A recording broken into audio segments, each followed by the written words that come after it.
Bilboko erdigunean gaude, dudarik gabe, eta manifestazio ordua erabiliko dugu gure gaurko ziruliruli kantarekin hasteko. Eskerrik asko Mikele Landa gurekin egotearren, zelan zauz?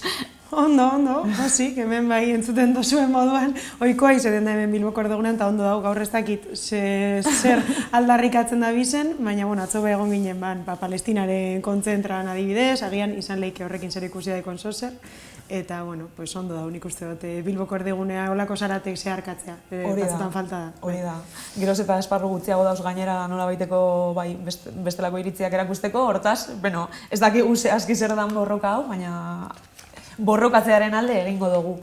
Gaurkoa, 20. ziruliruli kanta izango da, eta zurekin hemen egiteko gogo handiak genituen, etxe betera etorri gara, Bilboko eraikin modernista bakarrenetarikoa esango nuen, eta ederrena, ziurazki, nik txikitatik izan dut gustoko, baina konta eguzuzuk zer dan etxe betea, eta nork betetzen dauen, ez da.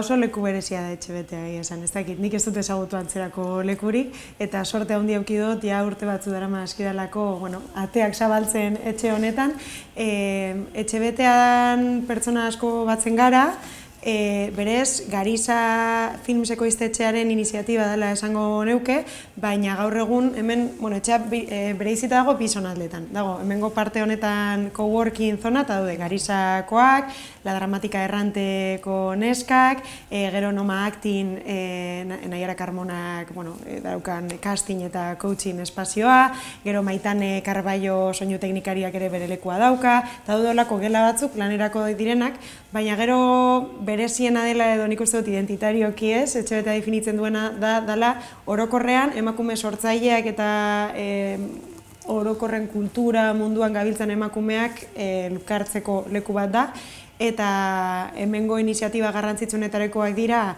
elkarrekin sortzen deitzen den plataforma edo, dela aukera ematen zaie urtero, sortzen ari diren zinemagile emakumeei hilean behin elkartzeko eta euren proiektuen inguruan saioak egiteko, joateko eguneratzen elkarri zertan ari diren edo.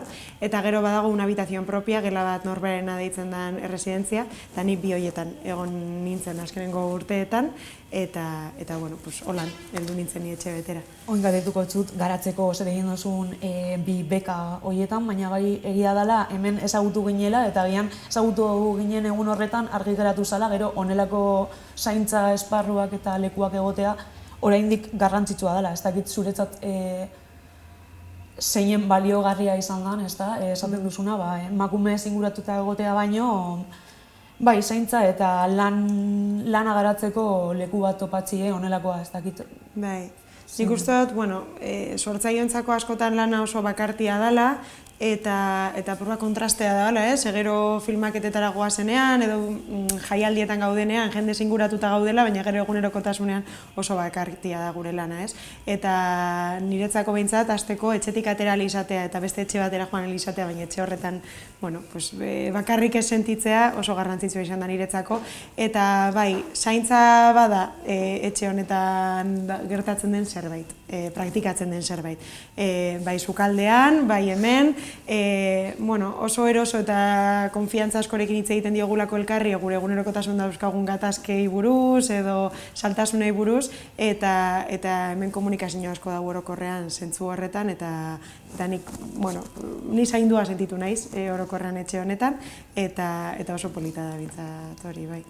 Zaindua sentitu zara eta ziur zaindu duzula zuk ere jendea, baina esan duzu moduen etxe betean egon zara eta elkarrekin sortzen lehenengo diseinuan egon zinean. Hori da, elkarrekin sortzen izan zen, burutazio bat eukizuten Garizako neskek, zeberaiek zabaldu zuten gela bat norberena erresidentzia, dela urte osorako, 9 hilabete ustot irauten duela, zinemagile sortzaile emakume batentzako garapenerako espazio bat, etxe bat, lo egiteko lekua eta lanerako lekua eskaintzen da, eta baita ere tutoretzak eta diru laguntza txikitxo bat, ez? Osea, zoragarria. Berez, izenak, hori da, izenak dinoen moduan, Virginia Woolfek amestu edo borrokatu zuen gela hori, barrutik itzi daiteken gela hori, horretan oinarritutako espazioa da. Eta nik horretarako aurkeztu nuen nire proiektua, urte horretan nintzen hautatua suertatu, baina ikusi zituztenez, hainbeste pertsona zeudela proiektuekin eta okurritu zitzaien eta penaz geratu zirenez, nahiko luketelako bertan aurkeztu ginen beste pertsona batzuekin ere aukera eskaini edo zerbait eskaini, eta orduan okurritu zitzaien elkarrekin sortzen piloto hori sortzea. Eta orduan, hilean behin, hasi ginen elkartzen hemen zenbat sortzaile, ez bakarrik zinemagileak, beste esparru batzuetatik zatozen emakume sortzaileek ere bai, eta orduan, elkartzen ginen hilean behin, eta geneukan bakoitzak gutxi gora bera ordu bete, kontatzeko nahi genuen apur bat, batzutan, asaltzen genion besteari ez, zertan genbiltzan justo proiektu horretan ez, ze fasetan idazketa fasean geunden, ikerketa fasean edo zer, eta ze gertatzen ari zitzaigun, baina beste batzutan ere adibidez, esaten genuen, nik aurko nahiko nuke mailaren gainean jarri gai bat, eta gai honi buruz, hitz egin. Eta elkarrizketa horretan sortzen denak, batzutan, gero ondorioak edo jartzuna zeuzkan gure gidoietan, edo nadalako, ez? Ordu nahiko espazio malgua da. Eta gero joan da forma hartzen, hasieran talde bakarra zegoen, eta orain bi talde daude ikusi genuelako euskerak behar zuela ere bere lekua, zentzu horretan, eta zaindu behar genuela kontzienteki. Eta orduan orain elkarrekin sortzen euskera, lantaldea dago, bost bat sortzaile batzen dira bertan, eta gaztelerazko beste talde bat, adibidez. Eta Ian eta Lekeition, maiatzaren 20 eta 24 bitartean, hasiko zara neska bat desagertu da proiektua grabetan, konta iguzu, hemen garatu duzulako gainera. Ez dakit nola sentitzen zaren momentu hontan, eta nola dekozun... Bai, oso gogotsu, beste erronkatxo bat izango da nitzako. Oinarte, neska bat desagertu da film labur bat da, baina fikziozkoa. Oinarte egin dotezen, zuzendu dotezen beste proiektuak dokumentalak izan dira, eta apur bat eskuz egindakoak direla esango genuke ez. Lehenengoa bakarrik egin nuen, bigarrenean jalan, kinituen beste kide batzuk, baina oso modu esain profesionalizatu batean garatu genuen proiektua izan zen Noizko basoa, eta pelikula honetan ekoiztetxe batekin ari naiz lanean, eta horrek asko aldatzen du dinamika. Erronka bat da, ez dakit nire burua ikusi nahi dut ea zelan sentitzen nahi zen ez, fikzioaren alorrean zuzentzen, dinamika horietan sartzen, eta apur bat nire egiten ere bai, ez? Eta aurreko proiektuetan aurkitu ditudan egiteko modu horiek ere bai, apur bat ikusten nola ekarri ditzakedan beste ekoizpen mota honetara. Eta gogotsu, egia esan, urduri baina gogotsu. Eta zer geraman zaitu fikziñora jauzi hori egitera edo? Egia esan horren erantzule esango nuke dela, nire beste proiektua garatzen ari naizena, eta apur bat luzeagoa dela, bai garapen prozesuari begiratuta eta baita emaitzari begiratuta, fikziozko film luze bat izango delako, Senda.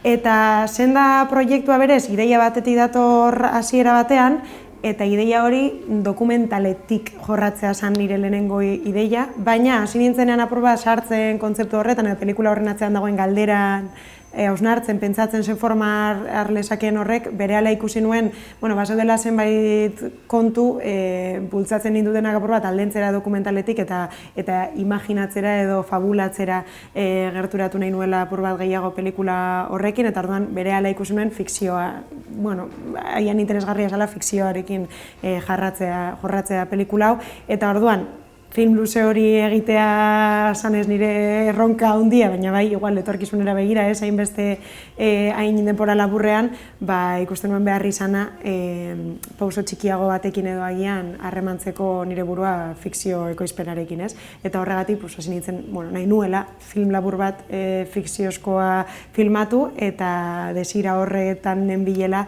sortu nuen neska bat desagertu da. Eta guztiz harremanduta egongo litzateke Sendarekin, edo azkenien, ez dakit, osnarketa bidean lagundu dizu, harremanduta egongo dira guztiz? Egia esan ez, narratiboki ez daukate zerikusirik, pelikula batek eta besteak, baina bai dagon desira bat, Sendari naiz garatzen, herramienta asko erabiltzen ari naiz pelikula aurkitzeko, baina gidoia bada horietako bat, oso garrantzitsua dana bai konbokatorietara aurkitzeko, eta nik ere bai hasi naiz aurkitzen hor zerbait disfrutatzen dudana gidoia idazten eta bar, baina badaude gauza batzuk ezin ditudanak idatzi. Oso zaila egiten zaidala eta gainera ez duela naturala sentitzen, azkenean pelikula irudi, soinu eta muntaiaren bitartez, ritmo horren bitartez eta erabat arrazionalki deskribatu ezin diren gauza askok egingo dutelako pelikula hori, eta beraz, bilaketa horretan ezinbestekoa zen niretzako proban jartzea lenguaiaren eta formaren beste elementu batzuk, eta uste dut desira hoien ondorio dela neska bat desagertu da orduan. Badaude oihartzun handiak bi pelikulen artean formari dagokionez eta bilaketa sinematografikoari dagokionez, baina ez hainbeste narratiboki. Eta sinopsi moduko bat egin dezakezu edo? Bai, aipatu ditzazket apur bat neska bat desagertu daren bi erpinak edo zeintzu diren, ez?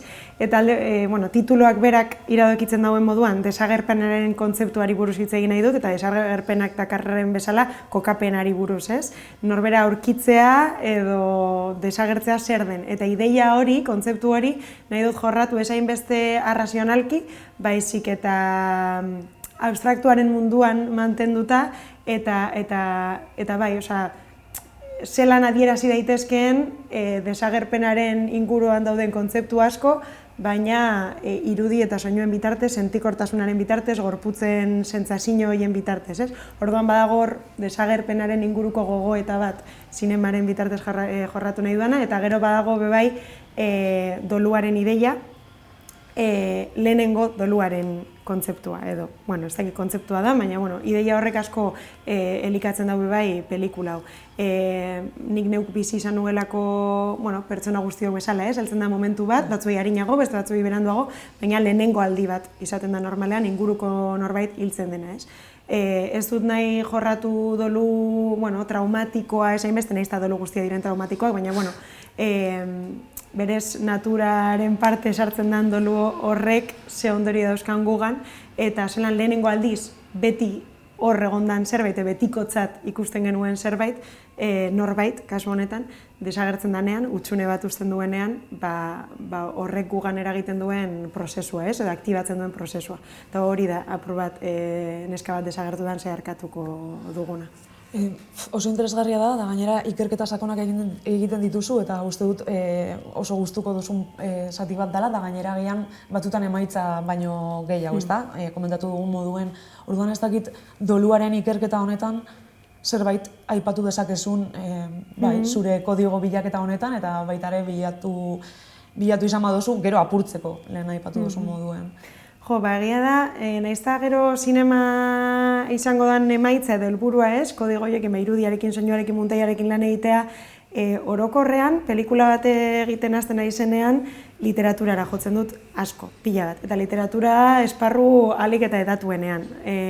Eta justo doruari dagokionez, oraintxe bertan ari naiz, irakurtzen adibidez, erosi berri dut Chimamandan Gozik dauka saiakera labur bat COVID-aren garaian beraita hil zela eta idatzi zuen saiakera bat, orain kaleratu berri dutela Daniel Sarriugartek itzuli duela Bartesen titulua ez dugu gogoratzen, baina doluaren inguruko liburu garrantzitsu egietariko bat, eta oraindik ez dut erosi, baina hor nabil, eta bilaketa horretan banabil asko. Literaturaren bitartez eta poesiaren bitartez zelan jorratu den dolua, eta hortik apur bat elikatzen pelikula.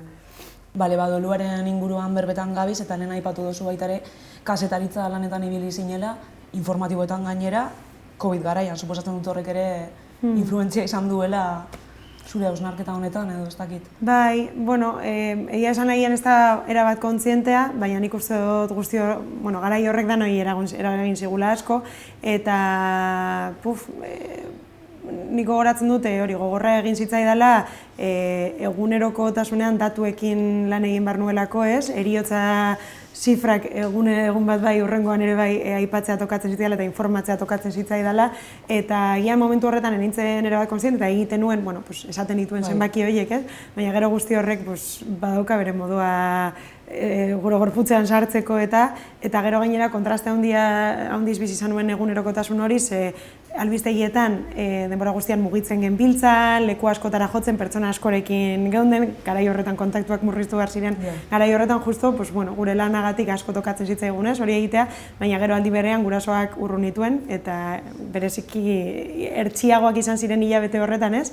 Enituen nire gurasoak ikusi, eta bakarrik egon nintzen bizitzen. Enuen inorrik kutu, de hecho, hilabete guztia horretan, ez? Orduan, bueno, izan zen, bai, nik uste dut danontzako izan zen gogorra, eta kasetari ontzako nik uste dut, bai, izan zela, poka gogorra. Eta igual, justo, orain neska bat desagertu da ez nuke zuzenean lotuko garai horrekin, baina bai, badaude hor, bueno, nire gorputzak barneratu zituen esperientzia batzuk, eta orain agian pelikulan igarriko direnak edo, ez? Bueno, ezkenian erabatean edo bestean, bai, zure bizipenak igarri egingo dira, eta gero oso interesgarria iruditu zitzaidan, esan zendune, azkenian pelikula bat ulertu daitekela ekintza egoista bat moduen, eta hortaz, atzean, pertsona konkretu baten desira bat egongo da beti pizgarri moduan. Zin esango zenuke dela zure desira pizgarri hori, ez da, proiektu honetan, eta ez dakit sendan aipatu dezakezun baita ere. Desberdinak dire, atzean dauden arrazoiak, eta nik uste dut, bueno, nik behintzat, honi buruz nire ideia edo nire iritzia aldatzen joan da, ez? Eta seguro nik joango da eraldatzen ere, bai. Baina lehenagian bai sentitzen nuen, ez, esaldi hori, ez, pelikula batek eraldatu dezakela, eraldatu dezakela horretarako sortzen dela, ez? Eta nik uste dut, bueno, nahiz da arte sorkuntza guztiek gero ondorioak dakartzaten eta eragileak izan daitezkeen, egiterako momentuan helburua hori izatea, nik uste dut arriskutsua dela, garrantzi gehiegi ematea dela egiten dugunari, eta azkenean benetan zintzoak baldin bagara, uste dut atzean dagoena hori dela, ez? Desira bat, nahi bat, batzutan individuala, bestatzutan konpartitutako edo kolektiboan, ez? Lantaldean egindako desira hori, baina azkenean kapritxo bat dela, pelikula bat egitea. Eta nahiz da gero ondorio niri behintzat asko eraldatu naute, bai pelikulek, bai irakurri ditudan liburuek, entzun ditudan abestiek, baina uste dut nahiaren edo egitearen atzean dagoena askotan dela desira edo kapritxo hori, ez? Eta neska bat desagertu daren atzean, badago lehen esan dudan bezala formarekin nire burua erronka horretan jartzeko nahia, badagoela asko, eta asko erakartzen hauela horrek zinemara eta orokorrean sorkuntzara, baina gero agian kontzeptualki, ez dakit, asko interesatzen zait, erabat arrazionalki ulertu ezin ditudan gauzak, baina eragiten dizkidaten gauza horiek, ahalegintzea plazaratzen artearen bitartez. Uste dudalako, agian, arrazionalak diren beste gogoeta batzuk idatziz azaldu daitezkeela, baina badaudela beste gogoeta edo sentsazio batzuk ezin direnak harrapatu hitzen bitartez, eta zehazki zinemak bai daukala gaitasuna horretarako, ez? Adibidez, neska bat desagertu dan, eta hitz egiten genuen, ez? Kokapena, desagertzea, hutsuneak, kontzeptu guzti horien inguruan, badago sentsazio bat, nahi dudana ahalegindu harrapatzen, eta ez dakidala lortuko dugun, baina adibidez, ilara baten zaudenean, izan daiteke denda baten zerbait erosteko zain, edo autobusean sartzeko zain zaudela, pertsona ez ezagunen artean dagoen distantziak, iruditzen zait hor, badagoela tentsio bat, oso berezia dana, ez dakidala oso ondo zer dan, baina niri eragiten didana, ez? Eta batzutan, arreta jartzen dudala horretan, ez? Ez ezaguna diren pertsonen artean, batzutan badagoela hor kodigo batez, geldiarazten gaituena beti distantzia zehatz batera egotera, edo batzutan oso gertu egoten garela espazio batzuetan eta oso eroso, baina gero beste kontestu batzuetan distantzia hori oso eroso sentierazten gara matzala, ez? Eta ahi besten txio hori, oso zaila egiten zait beste era batera adieraztea edo fokoa edo azpimarra jartzea sentsazio horretan, eta igual kapritxo hori gauzatu nahi dut pelikula honetan adibidez. Eta nola egiten dituzu saiakerak, eske superinteresgarri iruditzen zait, baina ez dakit ez da nondik hasi, psikoanalisiarekin harremanduta egon daiteke ere, baina ez dakit nondik oso mentala naiz, horregatik galdetzen dut baita. Nik ahalegintzen naiz, nahiz da esan dudan bezala, ikerketa fasean bai asko sartzen naizen pentsatzearen mundu horretan, heltzen da puntu bat, non konturatzen naizen ezin dudala harrapatu hori hitzekin. Eta agian bai, enkuadre batekin, pertsonaiak mugitzeko daukaten erritmoarekin, hori neurtzen, ez dakit, soinuarekin zelan azpimarratu dezakezun. Azkenean pelikuletan asko egiten duguna da, ikusentzulearen arreta bideratu. Hori da pelikula batek egiten duena, ez? bai, enkuadrearekin eta bai, eremuaren barruan geratzen denarekin, kanpoan geratzen denarekin, muntaiarekin, bi planoen, Peletxianek asko esaten zuen, ez? Bi planoen artean da ikusten ez dugun, osea, muntaia puntu horretan sortzen diren irudikapen guzti horietarekin asko lortu daiteke eta horrek erakartzen hau eta horrek ez da sortzen din irizirrara eta legintzen naiz guzti horrekin harrapatzen gauza horiek, ez? Eta zein erreferente dituzu oin, momentu honetan, ikerketa momentu honetan, eta gauza guzti hauek kontuan izan da, ez dakit zein film edo zuzendari zabizen. Jo, justo neska bat desagertu darerako oso eklektikoa da zerrenda. Ezin dut ahaztu Maia Deren, asko interesatzen zait Message of the Afternoon pelikula eta erreferente argi bat da. Nahiz eta gero agian emaitzak ikusterakoan ez diren parekoak, baina bada hor referente bat, berak adibidez, gorputzet berak koreografa eta dantzaria zelako, zuzendari ere bai, sinemagilea, eta gorputzak daukan garrantzia filmatzerakoan, eta kontzientzia horrek asko erakartzen nau, eta hain zuzen neska bat desagertu den, lanketa hori oso modu kontzientan egin nahi dut, eta hain zuzen nirekin aldamenean ari naiz izaten jada Clara Hayden deitzen da neska bat, lagun mina, txikitatik lagun mina da, baina berak koreografa eta dantzaria da, eta berak lagunduko dit bai castinga egiterako orduan, bai ensaioetan, eta bereziki filmaketan ere bai, moduren baten pelikula zeharkatuko duten gorputzak koreografiatzen. Ez dira dantzatik etorriko, baina bai gorputzaren kontzientatik. Adibidez, berak asko lantzen du pisuaren ideia, zelan mugitu pisua, berak pertsonak ikusten ditu kalean ibiltzen eta gai da esateko pertsona horrek non daukan pisua, non jartzen duen pisua.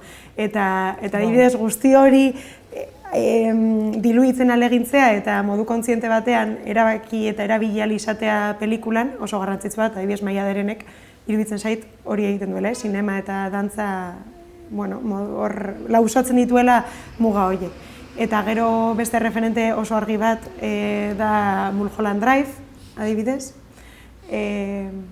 Eta uste dut justo bi referente horietan, bai Message of the Afternoon eta Mulholland Driveen David Lynchek egiten duena da, ametsen lenguaia erabili edo alegindu ulertzen ametsek zelan funtzionatzen duten eta mekanismo horiek sinemaren baliabideetara eramatea, adibidez, ez? Eta bietan badago lan tentsio bat, adibidez Mulholland Driveen denbora guztian ikuste dut pelikula horretan dagoela amets gaiztoaren eta amets desiragarri edo gustagarriaren proiektatzen dugun amets polit horren arteko tentsioa, hori dela niretzako behintzat pelikula horretan jasotzen dudana, eta neska bat desagertu dan ere apur bat giro hori landu nahi dudala, ez? Lausotu ambivalentzia hori amets gaizto eta amets gustagarrien arteko giro hori interesatzen zaita, ez dakit lortuko dudan, baina erronka horri heldu diot nik eta nirekin batera lantaldean ditudan gainontzeko sortzaileek ere bai. Claro, lehen aipatu duzu gainera, sinema gustokoen daukasun komunikatzeko tresna edo formatua dela, nolabait esateko, beste arte guztiak gustatzen dituelako, eta hori pentsatzen bilen, claro, Jon Ander Urrestik eukaliptus antzeslanean usaina ere gehitu egin zuen, eta orduan zuk, aretoan egin dezakezu, baina egia da zineman hori falta dela edo beste era batzutan adierazi daitekela. Bai, eta oso hutsune hori, ezintasun hori oso erronka polita da. Eta adibidez, usaimena aipatu duzu, eta nahiko pelikula batzuek usaina daukate, eta plano batzuek usaina adierazten digute, baina gero ere badago beste zerbait niri ari naizena lantzen asko dela taktoa edo ukimena, ez? Eta pelikula honetan asko nahi dut sentsazio horietara gerturatu, eta ez bakarrik irudiaren bitartez, baizik eta bereziki soinuaren bitartez, taktoa adierazten edo transmititzen edo proposatzen, ez? Soinu departamentura joango gara, bertan bai garrantzia emon diozulako, eta ez dakizien izan den bidea, eta gero nola antolatu duzun, eta zergatik dan garrantzitsua zuretzat ez da arteko harremana. Bai, lehen aipatzen nuen adibidez, ez? Niretzako hartzen dudan proiektu bakoitza bete dela erronka bat gehitzea ordura arte egindako guztiei, ez? Baina horrekin lotuta apur bat, aurreko pelikuletan aurkitu ditudan gauza horiek nirekin ekarri nahi ditut ere bai, ez? Eta bai lehenengo film laburran egin nuenan heldun, bai noizko basoan, bietan zalantzan jarri dut asko edo erabili dudan zerbait asko adibidez izan da asinkronia.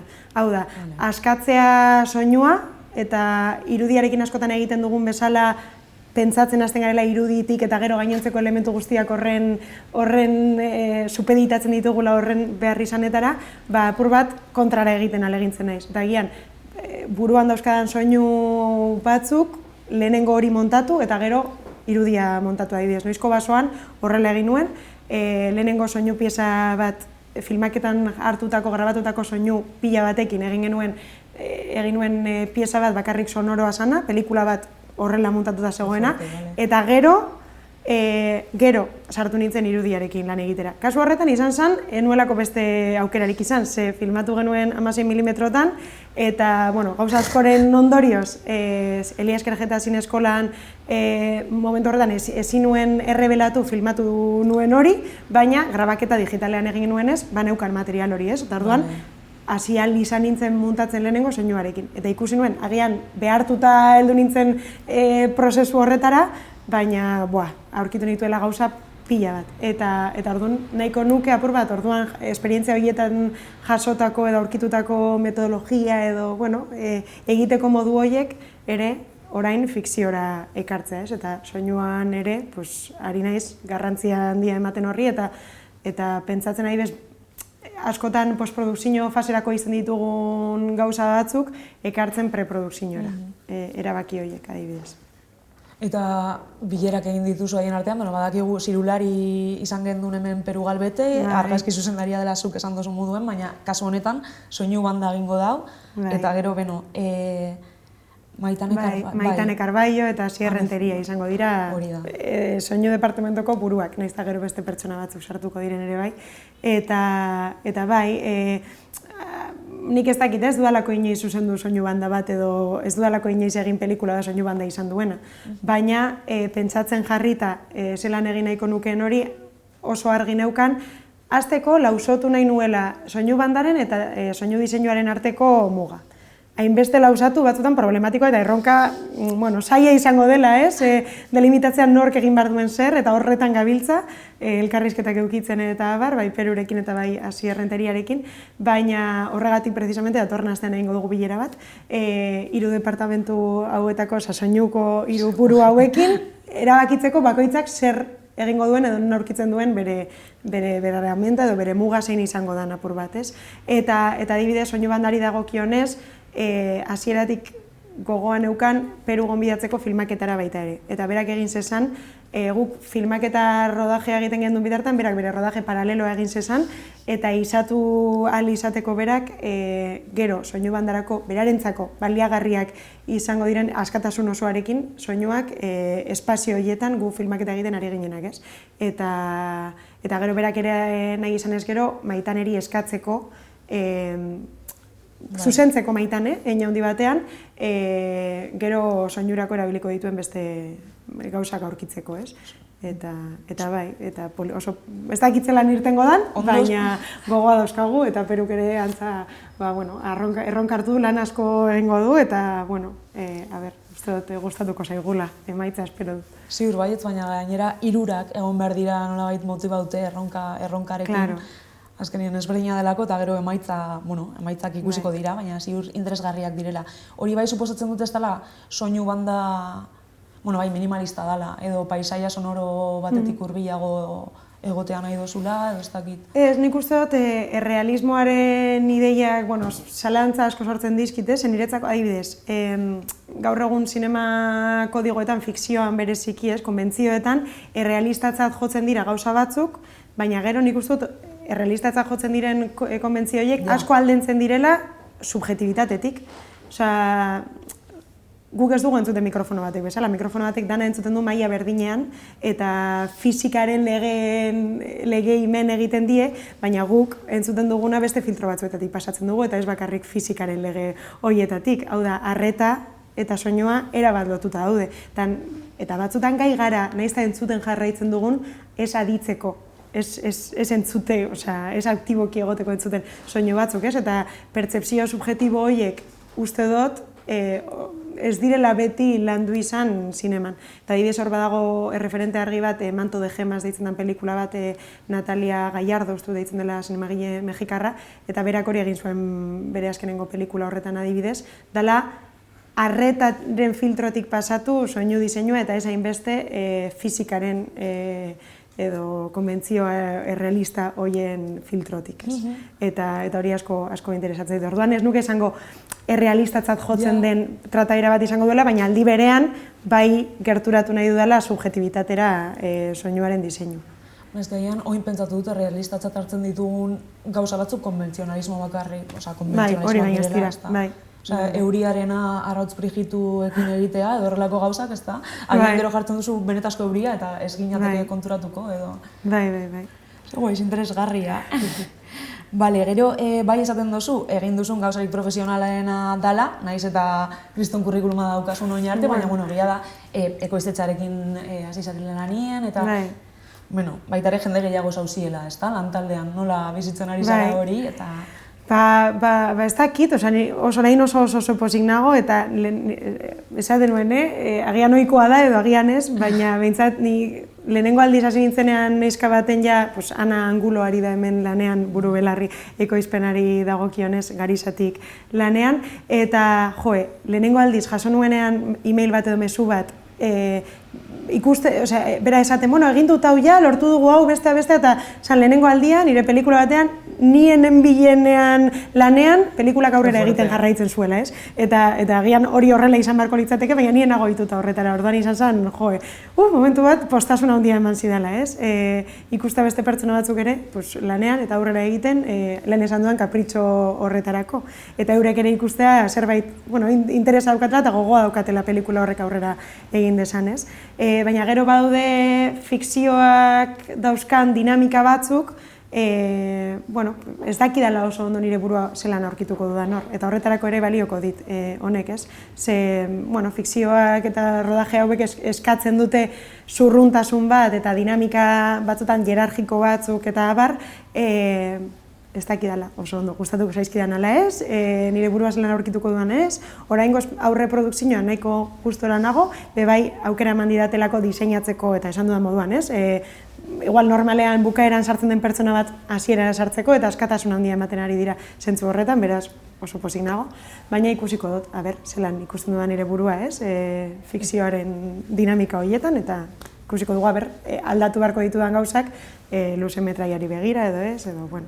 Eta kontrola kudeatzea ere zaila behar du izan, edo ez dakit ohitzea, jende gehiagorekin lan egitera eta horrelako gauzak. Bai, azkenean konfiantza oso garrantzitsua da zentzu horretan, eta konfiantza eta askatasuna oso lotuta doazen bi gauza direla, hau da, nik orain adibidez lehen aipatu ditugun soinu departamentuan, baina baita irudi departamentuan, Odei Zabaleta argazki zuzendariarekin egingo dut lan, eta oso denbora gutxian kriston konfiantza lortu dugu elkarrenganako. Orduan, horrek ematen dit lasaitasunak kriston askatasuna emateko berari ere bai, erabaki oso garrantzitsuak hartzeko, ez? Orduan, hor nabil, deskubritzen, nire burua zelan sentitzen den horrez. Eta egia da, kontrola aipatzen genuela, bai uste dudala nahizela pertsona bat, gustatzen zaiona gauzak kontrolpean eukitzea eta aurrez lan egitea gauzak, ez? Eta hausari iztea gero espazioa filmaketan, baina hausaren espazio hori kontrolatua izatea ere bai, ez?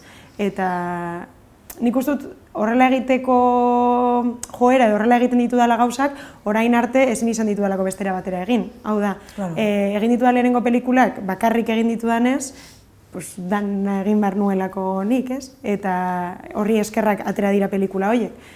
Baina horrek eman dit aukera ere ulertzeko, gutxi gora bera nozio batzuk eukitzeko departamentu guztiei buruz, eta berrez, orduan, ikusiko dugu. Ez dakit, gero jarraituko duan fikzioan edo ez, baina menga bizikasten eta ikusten. Inoiz ez dakizu, baina gila da polita esan behar duela baita ere, azkenien kontrol hori partekatzea eta zure sorkuntza aberazten ikustea besten... Pasada bat.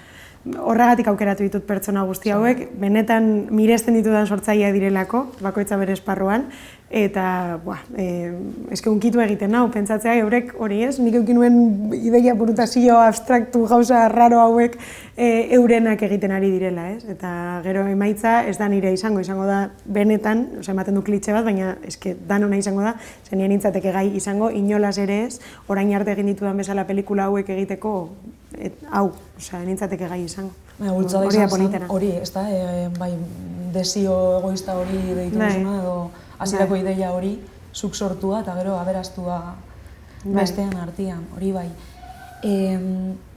Bai galdetu nahi notzun baita ere, pizkat atzera egiteko eta esan dugun moduen hainbat ikasketa interesgarri burutu dituzunez, hasi zinen komunikazioko, ikusentzunezko gradua egiten, azaldu mesedez zergaitik baita ere, ezta? Esan bakarrik zure erabakia izan, edo aholkura. Ez da erresa, ez?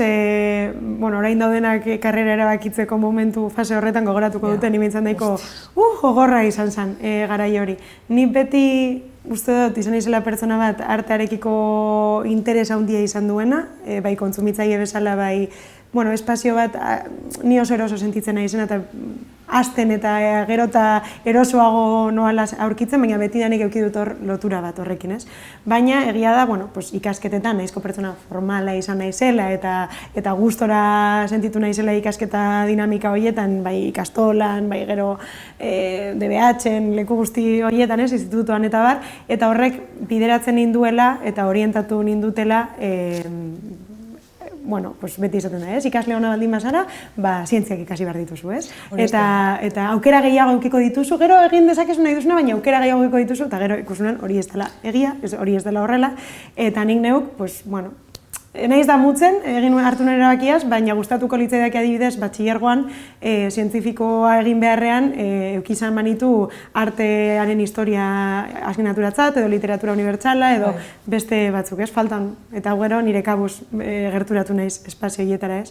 Eta hor bai badago nik uste dut, espero dudala aldatzen joatea joera hori, ze nik neuk behintzat nahiko sufritu nuen, eta karrera aukeratzerako momentuan ere, nik argi zegoen, ni arte eta sorkuntza esparruan eta letren eta literaturaren munduan sentitzen nintzela eroso, eta hala ere borroka bat izan zen, eta nik igual nahiago izan nuen arte ederrak ikasi edo filosofia ikasi, baina maitu nuen ikusentzun ikasten, agian lan aukera gehiago emango lituzkelakoan, ez dakit hori Holandan, baina gero beti aurkitu dut nire bidea, beti aurkitu dut nire modua nire terrenora joateko, eta ikusentzun ikasi nuen, kasetari lanak egin dituen, baina gero sinema egiten amaitu dut, edo bintzat hor sentitzen naiz. Ordan, beti aurkitu dut modua nirera egiteko, nirera jotzeko. Baita ere pentsatzen dut artearen gutxiespena edo asko gertatzen dela estatu mailan, eta agian beste estatu batzutan ez dela hainbeste gertatzen, eta hortaz defentsaren bat egin beharko litzatekeela niri ere ikastolan hori gertatu zitzaidalako, eta literatura unibertsala eta horrelako gauzak zergatik dira gutxiago, eta gero harreta deitzen zidan lagun batek garai horretan junzala musika ikasten Londresera, bere gurasoak bere garaian bertan ikasi zutelako, eta Londreseko unibertsitateko foietoetan medikuntza humanismoaren barruan agertzen zen. Igual egon barko litzateke. Baina, horrek aldatzen da guztiz ematen diozun balio hori, eta hemen da, azaren azpikorria esango balitz bezala, eta... Total. Eta nik uste dut dalako bebai hor, eta ez dakit, igual gero ez nahi zadoz egon hemendik urte batzuetara honekin, baina esango dut. Artea berez badalako zerbait, nahiz eta mila biderte ematu sistema kapitalista honetan, sistema produktiboaren barruan sartzen, artea berez ez dela hori. Osea, artearen kontzeptu eta errora baldin bazoaz, ies egiten dio, ez delako produktu bat, ez delako zerbait, sorkuntza delako beste zerbait, da prozesu bat, dira prozesuak, dira produktu bilakatu ezin diren zerbait, nahiz eta gaur egun argi dagoen arteak industria bat den, sinema ere bai, eta horrek guztia dauzkan kontraesan eta konplexutasun guztiekin, baina nik benetan uste dut arteak ies egiten diola horri, eta horregatik gertatzen dela aipatzen dugun guzti hau, ez? Eta egin berean jarrai dezala horrela izaten, jarrai dezala arteak ies egiten, eta izaten zerbait ezin dena benetan, ezin dena saldu. Nahiz eta gaur egun merkatu oso bat dagoen horrez, baina nik uste dut hori dela artearen potentzia, ies egiten diola beti horri. Eta askotan egiten sortzen ari garela merkatuaren dinamika horietatik kanpo. Bai, guztiz, eta bestela adaptatzen saiatzen gara, edo gidoia idazterakoan badau jendea Bai, badituela muga batzuk agian ez direnak errealistak, eta hortaz beste era baten egin beharko dozu, baina bai da sorkuntza bada eta kreatibitatea bada, barbetxoa erabili behar dozu, eta tarteak eman eta horrelakoak. Oso interesgarria iruditu zait meloi hori ere, izugarria, baina bueno. Beste baten jarraituko bai, zabaltzen. Hori da, bai, denbora asko beharko genuke, baina bueno, elkartuko gara berriro ziur. Madrilera jun zinela ikasten, interesgarria iruditzen zait baitare, ezberdintasunak ikusi zenituelako informatiboak tratatzeko egoeran, eta hori ja bai estatu mailan, ezta? Bertako eran eta hemen Euskal Herriko eraren bitartien, ez dakit zeintzuk ziren edo... Bai, baitu, nik hori karrera amaitu nuen, eta ja karrera amaitu baino lehen ja praktikak egiten hasi nintzen EITB-en, albistegietan, bekadun, gero superbekadun, gero ez dakit zer, bakizue, holako pausa horiek jarraitzen, baina master bat egin nahi nuen, eta Madrilera joan nintzen berriro, zinemara berriro nire esparrura, dokumentalgintza kreatiboan eta zinema esperimentalean egin nuenan master bat. Baina hanen bilela, lana behar nuen, jarraitu behar nuen apur bat, ameskeria guztietatik, eta ez dago, jarraitu behar dugu hori ere bai bizi gara sistema honetan, eta behar dugu lana, eta garrantzitsua da hori ere azpimarratzea, baldintza horiek. Eta horrela aukera eman zidaten EITB-ko sukurtsalean, albistegietan bekadun aritzeko hango kasetariekin, eta oso aukera polita izan zen ere bai, ikusi nolako kasetaritzak zeuzkala beste esparru batzuk, interesgarria direnak ere bai, eta gian nire buru ez hor kokatu, polita izan zen lehi hori zabaltzea, eta egon nintzen, kongresuan sartzen ginen, epaitegi nazionalean joaten ginen, eta gai horiek guztia jorratzen genituen, karo, nik ez kasetari bezala, nik bekadu nintzen, beraz, baina bai, hor uniberso bat ikusi nuen, hemen agian albistegietan ikusten nuena, ez lehitzen zidazkidaten gaiak ez zirelako horiek, eta aukera eukin nuen horretarako, eta dena doa metatzen motxilan, eta denetik ikasten dozu, ez. Eta ikasten azkenean, arte ederrak agian ez dira zertan ikasi behar duzun gradu bat, eta uste dut kasetaritza, ez da, ikasi dezakezula, eta profesio handia izan, ikasi barik, agian medikuntza eta horrelako karreretan ikasi beharko duzu, baina bestela, bai. Eginez ikasten diren gauzak direla. Hacerse aprende haciendo hori da, bai.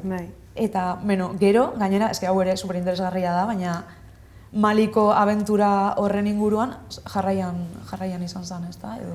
Bai, justo, Madrilen nengoela EITB-en lan eskaintza eskini zidaten hemen, 2 urteko praktikaldia ustut deitzen dela, edo, ezela kontratu profesionala, baina soldata batekin eta bar, eta horregatik etorri nintzen Madriletik Euskal Herrira berriro, lanera, eta justo horren bilela, eta, EITB-en kasetari bezala ikusi ninduten hainbat pertsonek, eta horrela iritzi zitzaidan aukera edo eskaintza oso gazte nintzela garai horretan, Malira joateko, Afrikara lehenengo aldiz joan nintzen osalde deitzen den talde batekin, eurek medikuak dira, eta kooperazioa egiten dute, Cooperación al Desarrollo deitzen dena, eta justo Maliko, Beleko eta Koulikoro regioan zeramatzaten 10 urte lanean bertan, eta behar zuten norbait eurekin joateko 10 urte horietan egindakoa dokumentatzera, kasetari ikuspegi horretatik, gonbidatu ninduten.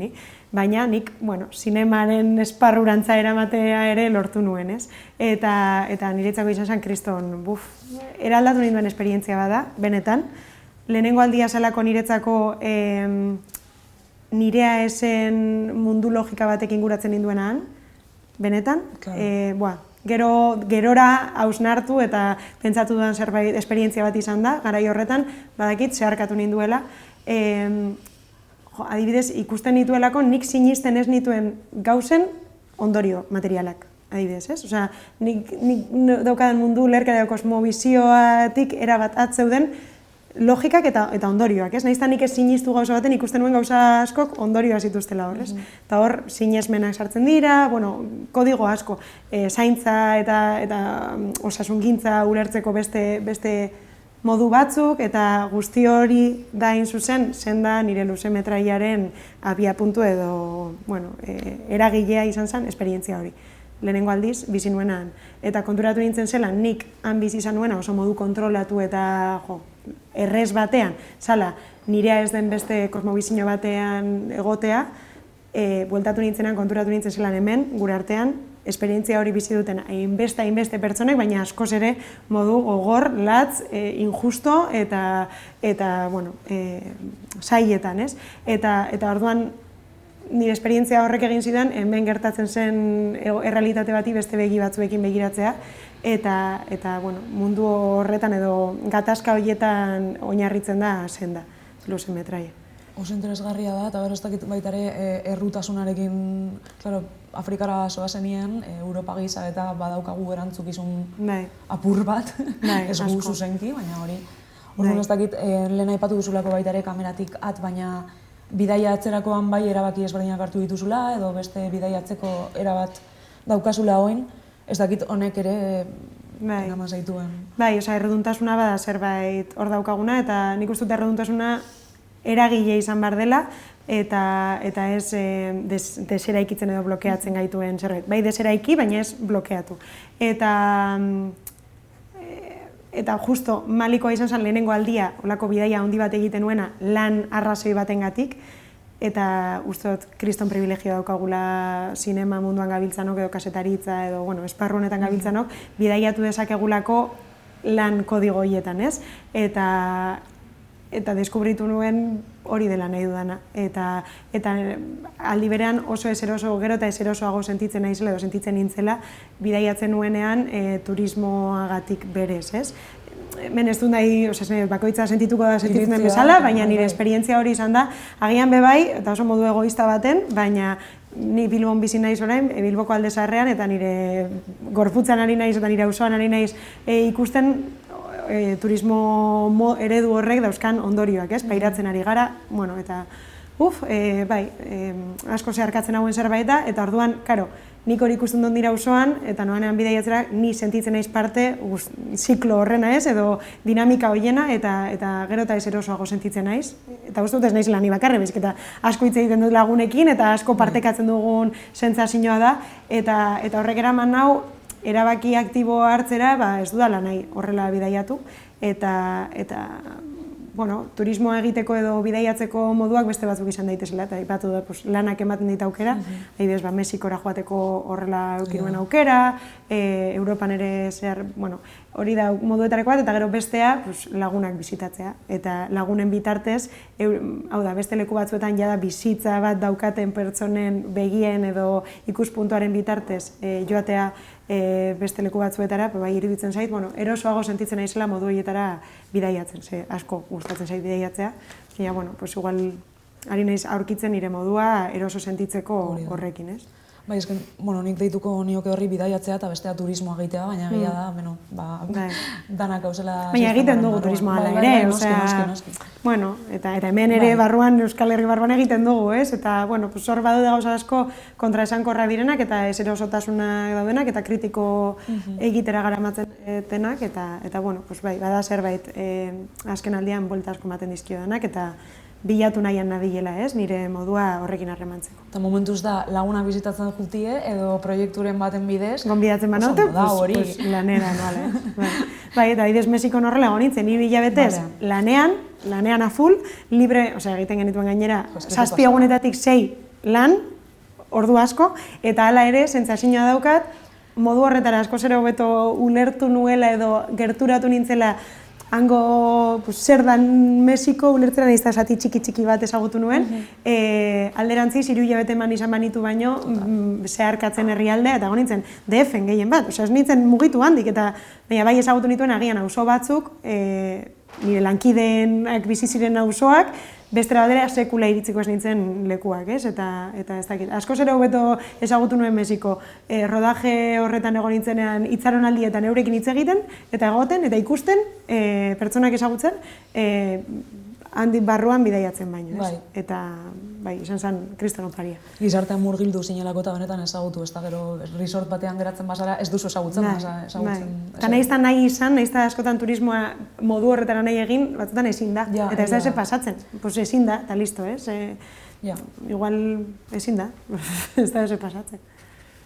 Alda, baina bestera batzuetan eta esan duzun moduan zuk, baina lanaren bitartez, depende, non gero Palestina nola dagoen kontua izan da edo Iran... Igual ezin gara joan leku guztietara ez, eta ez da ez pasatzen. ez gara joan behar, ez gara egon behar mundu osoan. ezinezkoa Badaude beste modu da. batzuk ere bai harrematzeko, hementxe bertan Euskal Herrian, badaude beste kosmobizio, beste kultura batzuk, beste mundu logika batzuk ezagutzeko modu asko, hemen segaiti joan behar gara atzerrira, ez? Hemen bizi gara leku askotako pertsona asko, eta askotan horri izkin egiten diogu, ez diogu begiratzen, eta ari gara joaten herrialde horietara, iruditzen zait zerbait, ez dagoela ondor. Bai, eta errazagoa da kanpokoa begiratzea erabatean edo bestean. Mexikon egon zinen, erratzen ez banaz, El Diablo Fuma, zan, eta script gisa egon zinen bertan. Bai. Eta bertan baita ere, ikasi zen duen, hau gustatuko litzaidake orokorragoa izatie, baina uste dut ez dela oso komuna, zinema egiteko beste modu horiek garatzie, eta pertsonak lehenengo jartzea bakarrik, iruditzen zait zerbait zoragarri ze, baina hori Mexikon... Bai, izan zen aventura bat total, eta ez da gitzelan esan nion baietz, momentu horretan, esan lehenengo aldia, Mexikoran indoana, lehenengo aldia. Eta zure gurasoak ez gatu. Bueno, en fin, egia da justo Mexikorekin nire gurasoak harremana daukatela, nire familian badauzkagu Mexikorekin loturak, orduan igual horregatik agian lasaiago zeuden, ez dakit. Baina, bai, gonbidatu ninduen Ernesto Martínez Buziok, bera nire ikaskidea izan da Elias Kerejeta Zine Eskolan, eta berak parte hartu zuen Noizko Basoan, eta orduan berak eskuartean zuen proiektura eraman nahi izan ninduen. Baina apur bat zoratuta zegoen, zenik hori, enuen Mexiko ezagutzen, izan nintzen kanpotar bakarra, rodajean, sekula eskripta izan barik nengoen, inoiz bez, eta gero, egon gabekoan nintzen ere bai fikziozko rodaje batean. Dinamika, hori ulertu behar da, jakin behar da mugitzen espazio horietan. Eta ez da berdina, hemen, zelan egituratzen diren fikziozko rodajeak eta zelan egituratzen direnan. Ez dauka zerikusirik. Oso gogorra izan zen. Baina deskubritu nituen, eta badaude gauza asko adibidez ikusi nituenak filmaketa batean ez hitzaizkidana gustatu, eta ez ditudanak nahi nirera ekarri, baina bai ikusi nituen beste gauza asko, eta uste dut hor Ernestok zuzendariak, argazki zuzendariako deik ere bai, eta bereziki Michelle baetan deitzen den casting eta aktoresa, garai horretan casting zuzendaria eta coachak, lortu zutela, pelikula horretan protagonistak aurrak dira, ez dira aktoreak, ez eukaten esperientziarik, eta lortu zuten espazio oso seguro batzu sortzea, dinamika horietan fikziozko, gainera badakigu fikziozko pelikula bat filmatzen ari garenean denbora super garrantzitsua dela, eta hala ere lortzen zuten geldiaraztea filmaketa danok, igual ginen 60 pertsona, gaundela zain, aktoreak ensaiatzea, eurek filmatu behar genuen sekuentzia horretara gerturatzeko ordu bete ematen zitzaien, edo 2 ordu, edo behar zuten guztia aurkitzeko, eta denok geunden zain, eta hori ez da batere ohikoa, baina horri eskerrak da pelikula hori, benetan, hain ederra. Lortu zutelako aurroiei ematea euren denborak, Micheli lan egiteko modua, eta nahiz da gidoi bat zegoen, pelikula idatzi zen hor. Ensaio horietan eta momentu berezi horietan. Eta horregatik da pelikula hori hain berezia, ikusiko duzu, espero dut, laster zinematara iristea ona, oraingoz Berlinen aurkeztu da, eta jaialdien ibilbide hori egingo du, baina gero iritziko da eta ikusiko duzu bezala hain garrantzitsua izan zen hori errespetatzea rodajean, ez? Eta hori, hortik hartu nituen nire irakaspenak eta hartu, ez, nirera ekartzeko, batzuk bai, beste batzuk ez, baina gana da ikaspena. Interesgarria iruditzen zait baita ere, aipatu dozune, azkar baten joango gara, baina hori gidoia irekitzea, eukitzea, batzutan uste dudalako agian oso itxita eramaten dugula eta galtzen ditugula gero zuzenean gertatzen diren gauzak eta ekilibrio hori lortzea. Zaila, bai. Interesgarria ere. Eta gero, denbora eta diru oreka aurkitzea ere izango litzateke zaila. Hori da oso zaila, eta hor, nik uste dut gauza asko oraindik gauzak txartu egiten jarraitzen dugula, eta hala ere jarraituko dugula legintzen. Eta nik ez daukat hor ondoriorik edo, baina orokorrean oso prekarizatuta egiten dugulan danok, zinemanen munduan. Hala ere, badaude ekoiztetxeak alegintzen horri buelta batzuk ematen, eta ni adibidez nahiko eroso sentitzen nahi zentzu horretan, baina beti dago, oso zaila da, zuzendari bezala ere, zu gonbidatzea zure lagunak lan egitera pelikula batean, eta gero jakitea eukiko dituzten lan baldintzak agian ez direla, zuk eman nahiko zenizkiokenak, ez? Eta hor askotan, gure lana izaten da, daukagun diruarekin, dauzkagun baliabidekin, alegintzea aurkitzen, puntu bat danok eroso egongo garenak, ez? Eta muga jartzea ere bai, eta komunikazio bat egotea hor oso lagarrantzitsua da.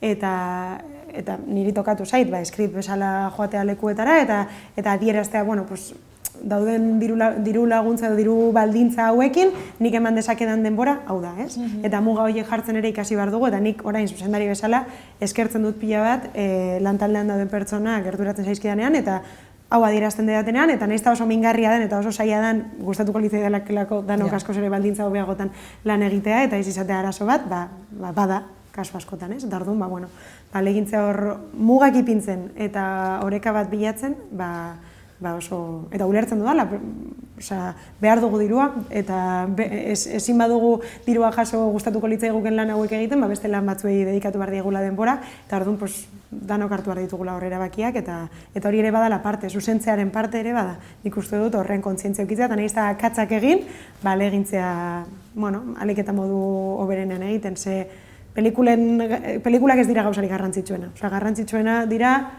beste gauza asko. Dira garrantzitsuagoak pelikula bera emaitza baino. Orduan nik uste dut hori argi eukitzea, eta nahiz da batzutan saia egiten den alegintza hori gure buruari gogoraraztea, garrantzitsua dela. Eta emaitzan igartzen dela, uste dut baita ere esan dozule bestela igartzen dela nahiko. Baina egia da gauzela, Cinco Lobitos pelikula ikusi dozu, da prekarietate horretara ohituta gauzela, da gero badirudiela kontziliazioa guztiz ezinezkoa dela, batez ere bi pertsonak mundu honetan egiten badute lan aldi berean, edo bata ez baduka, ez dakit funtzionaritza bat edo horrelako zerbait.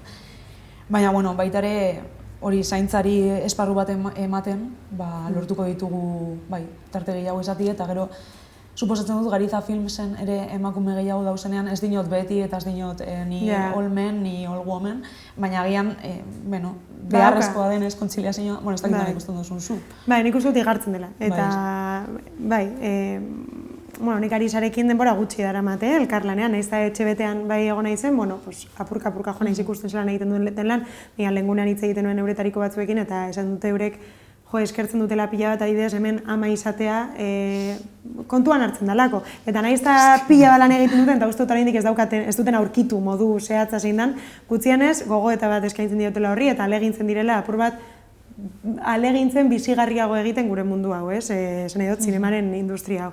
Eta uste dut oraindik hor pila bat daukagula egiteko, ez? Ze batzutan, ari garenean rodaje batean edo narakoak, gara pertsona insoporta ezinak, hitz hori asmatu dut ointzi hartan, baina superpolita beratuz gizu. Garela, gure inguruko pertsonentzako, gure senidentzako, gure bikotentzako, lagunentzako, bilakatzen garela pertsona ez gaudela horrez, eta uste dut hori ez dagoela ondo, eta nire buruari diotzat, ni naiz lehenengoa, gauza asko alde batera izten ditu ala lanagatik, eta, bueno, hor gauza asko daude egin behar, zalantzan jarri behar ditugunak eta aldatu beharko genituzkenak, eta ez dakit oso ondo zein den bidea, baina, badaude pertsonak horretan dabiltzanak, ez? Pentsatzen eta alegintzen aldatzen eta probatzen beste modu batzu.